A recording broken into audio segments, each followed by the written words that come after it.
There are moments in life when the noise quiets, and we are left alone with our thoughts. Often, these moments come not in youth but in midlife, that space between what has been built and what is still becoming. Here, with the weight of experience and the sobering clarity of time, we begin to ask deeper questions. Have I lived the life I truly wanted? Have I become the person I once imagined? And perhaps most haunting of all, what happened to the dreams I once held so dear? This episode is not about nostalgia. It is about recognition. It is about confronting the reality that in the midst of building careers, raising families, and meeting expectations, many of us have lost touch with essential parts of ourselves. We have set aside passions that once lit a fire within us, not out of neglect, but out of necessity. And now, with time as both a gift and a pressure, we begin to feel a pull, to return, to rediscover, to reawaken. The question we explore today is not whether it is possible to follow your passion later in life, but whether you can afford not to. Because to ignore that quiet voice within is to deny the very vitality that makes life worth living. Midlife is not a closing chapter, it is a new beginning, rich with insight and power. The clarity gained through years of living grants us something youth cannot, the wisdom to pursue what truly matters. Along the way, we'll be inspired by stories of those who chose to begin again, who reconnected with their artistic selves, changed careers, or simply reclaimed joy through small, intentional acts. These are not tales of fame or fortune, but of fulfillment. And so, I invite you to pause. Not just to listen to this podcast, but to listen inward. What have you put on hold? What still stirs in your heart, quietly waiting for permission? Today, we begin not just a conversation, but a journey, toward the self you've never stopped being, and the life you've always deserved to live. Let us begin. Let's return, for a moment, to the story of Val Kilmer, not to focus on the illness that changed his voice, but to understand the deeper shift that occurred within him. Here was a man who, for decades, defined himself by his roles, his performances, his voice, all things the world could see and admire. And yet, when those were stripped away, he found something far more enduring, the quiet, undying pull of creation. He began again, not on a stage, but on canvas, not with a script, but with silence and self-reflection. His transformation wasn't just about resilience, it was about recognition. Recognition that passion, real passion, never dies. It simply waits. And that's where we start, with that question: what has been waiting inside you? Passion, contrary to popular belief, does not always roar. Sometimes, it whispers. And often, it whispers for years without being answered. In midlife, when we pause long enough to hear that voice, we realize something profound, that the dreams we once had never truly disappeared. They only settled beneath the surface, waiting for space to breathe again. But what exactly is passion? It's not always the firework display we expect. It doesn't have to be tied to a career or external success. Passion is the thing that brings you alive, even when no one is watching. It's the activity you get lost in, the idea you can't stop thinking about, the curiosity that refuses to fade. It doesn't ask for applause, only your attention. Yet for many of us, the years have blurred the memory. Responsibilities multiplied. We traded time for money, spontaneity for structure. And in doing so, we often set aside what once felt essential to our identity. Maybe it was the novel you never finished. The guitar gathering dust in the closet. The urge to garden, to teach, to dance, to explore. These aren't whims, they're clues. And here's how you know you've left a part of yourself behind: you feel it. A dull ache. A quiet dissatisfaction. A restlessness that's hard to name. We try to fill it with distractions, achievements, even relationships, but it lingers. Because something within us remembers. Something still hopes. So how do we begin to find our way back? Start with reflection. Ask yourself, what did I love before the world told me what was practical? What would I do if I didn't have to be good at it? What activity makes me forget the time? Then, write. Literally, write down 5 things you used to love doing, and 5 things you secretly wish you could try. Don't judge them. Just notice what themes arise. Is there a common thread of creativity? Service? Discovery? This is not about making sudden life changes. It's about recognizing the signs, the signals from your own soul, and choosing to respond. Passion may have been postponed, but it was never cancelled. You haven't outgrown it. You've simply outpaced it. And now, it's time to catch up. In the next segment, we'll explore why so many of us have put our passions on hold, not just because of time or money, but because of fear. To guide us through this, we'll look again to Val Kilmer, not as an exception, but as an example. His path wasn't free of fear. In fact, it was fear-laden, fear of losing his identity, his art, his very voice. Imagine spending your life mastering a craft built on speech, only to face silence. Yet Kilmer didn't let fear become the final word. He confronted it. And in doing so, he revealed something essential, that fear does not mean stop. Sometimes, it simply means pay attention. And so, we turn now to the fears that keep our passions buried. The fear of failure. The fear of being judged. The fear of starting over too late. What are these really made of? And more importantly, how can we learn to walk through them? But before we go there, pause for a moment. Close your eyes. Ask yourself, what have I loved, and what would it mean to love it again? The fears that hold us back are rarely logical, they are emotional, deeply human, and often rooted in our earliest experiences of vulnerability. We fear failure, because we've tasted it before. We fear judgment, because we've been laughed at or misunderstood. We fear wasting time, because time now feels more precious than ever. Val Kilmer's journey offers an unflinching view of these very fears.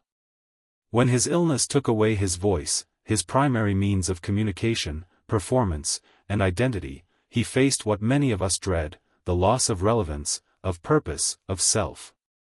But instead of allowing that fear to paralyze him, he allowed it to teach him. He listened to what was left when everything else was stripped away. And in that silence, he found a new voice, through painting, through memoir, through presence. Fear, then, is not the enemy. It is a signal. A threshold. And if we can face it, name it, examine it, walk through it, we find that on the other side is often not danger, but freedom. The most common fear we encounter in midlife is the belief that it's too late. That we've missed our chance. But this is a myth. The world is full of people who began again at 40, 50, 60, or later. The sculptor who picked up clay at retirement. The teacher who became a novelist. The accountant who opened a bakery. These aren't fairy tales, they are proof. Another powerful fear is that of appearing foolish. Of looking like we're chasing dreams that don't belong to us anymore. But here's the truth, you are not too old to be a beginner. You are not too late to be a learner. And you are not alone in longing for more. We must also acknowledge the weight of responsibility, to our families, our jobs, our communities. It's real. And yet, pursuing passion doesn't mean abandoning those things. It means integrating something essential back into your life. Even a few hours a week spent on something meaningful can shift your entire emotional landscape. If fear is a wall, curiosity is the key that unlocks it. Ask yourself, what am I really afraid of? And what would I do if fear weren't in the way? To close this segment, consider this simple truth: courage is not the absence of fear. It is the willingness to move forward with fear in your pocket, not to be fearless, but to be faithful to something deeper. Your passion. In our next section, we'll explore how to reconnect with that deeper self, and how to turn recognition and resolve into small, daily acts that rekindle joy and momentum. Close your eyes. Ask yourself, what have I loved, and what would it mean to love it again? To begin, we revisit Val Kilmer's Reinvention, not as a grand gesture, but as a slow and steady return to what he loved. He didn't rush to replace acting with something equally dramatic. He began to paint. He wrote. He spent time in quiet. His studio, Hellmel, became a reflection of this renewed intimacy with creativity, not performance for performance's sake, but creation as healing, as rediscovery. This is the spirit of reconnection. You don't need to turn your life upside down. You need only to turn inward. Ask yourself, what small practice could I return to that would feed my soul? Maybe it's sketching in the early morning, journaling on the train, or playing a few chords on a long silent instrument. These acts, though small, become sacred when done with presence and intention. Rebuilding a relationship with your passion means honoring it with time, even if it's just 20 minutes a day. Set gentle goals. Choose consistency over intensity. And don't confuse progress with perfection. What matters is that you show up. Because every time you do, you affirm a truth, that your creativity, your curiosity, your voice, they still matter. Find allies. Communities. A friend who shares your interest. A group of learners. Passion tends to grow when it is witnessed. And it flourishes when it is supported. And when doubts return, as they will, revisit your why. Why did this matter to you once? Why does it still matter now? As a reflection, try this: write a letter to your 18-year-old self. Tell them who you've become. Then ask what they still wish for you to remember. Often, in that imagined conversation, something long buried will rise again. In our next segment, we'll move from reflection to motion. How do we move from intention to sustained action? How do we keep passion alive, not just for a week, but for a life? To answer this, we can once again look to the quiet perseverance of Val Kilmer. His return to creativity wasn't marked by a single bold act. It was a series of small decisions. A brushstroke. A sentence. A presence. What mattered wasn't the scale, it was the rhythm. And that's the key. Action begins with a single, repeatable habit. For you, it might be 20 minutes of focused time each day, writing, painting, exploring, researching, making. These 20 minutes are not trivial. They are transformative. They declare, day after day, this matters. Document your journey. Not for likes, but for truth. Keep a journal, or a simple progress log. Note what worked, what stirred something, what felt like friction. Over time, this becomes not just a record, but a mirror. It shows you the arc of your effort, the invisible line of growth. And when you stumble, because you will, remember this is not a test of discipline. It's a practice of returning. What matters is not that you never stop. What matters is that you always come back.